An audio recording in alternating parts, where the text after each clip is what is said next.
the first thing that I'll show you is how to turn it on and off. So if you can see, there's a red dot on the remote right there, and there's a red dot on the collar. When you bring those two together, it's like a magnet or a sensor. See red? Red means off. Green means on.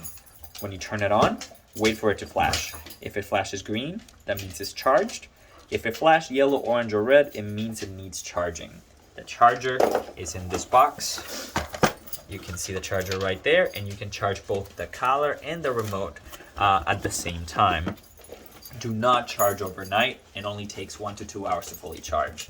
Now the remote right here, it has an on and off button on the right side of the display.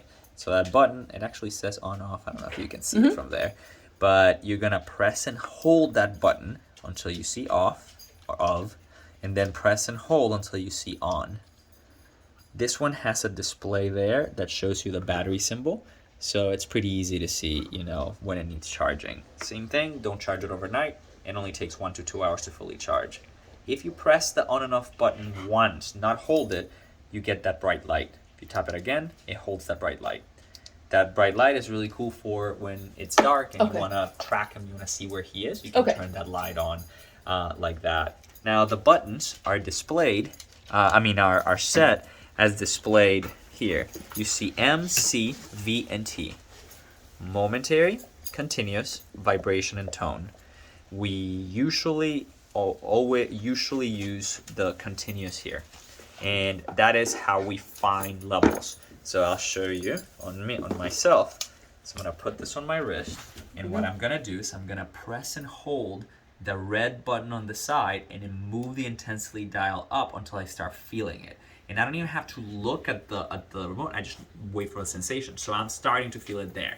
That was an 11. So at level 11, I started to feel a sensation. At that point, it's not necessarily a strong aversive.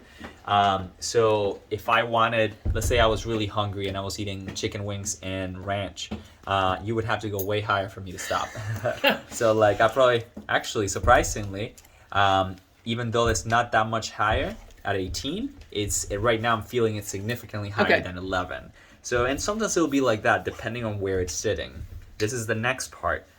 You don't want to depend on a number. Let's say that for 5 days in a row, he's responded to 15 and you don't need anything else and he's doing really good.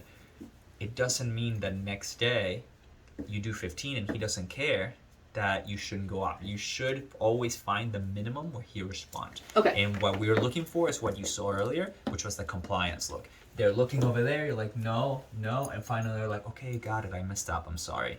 That's what you're looking for. And then eventually he will respond, he will give you the response to your conditioned punisher. You tell him no, and he's like, got it, and that's it.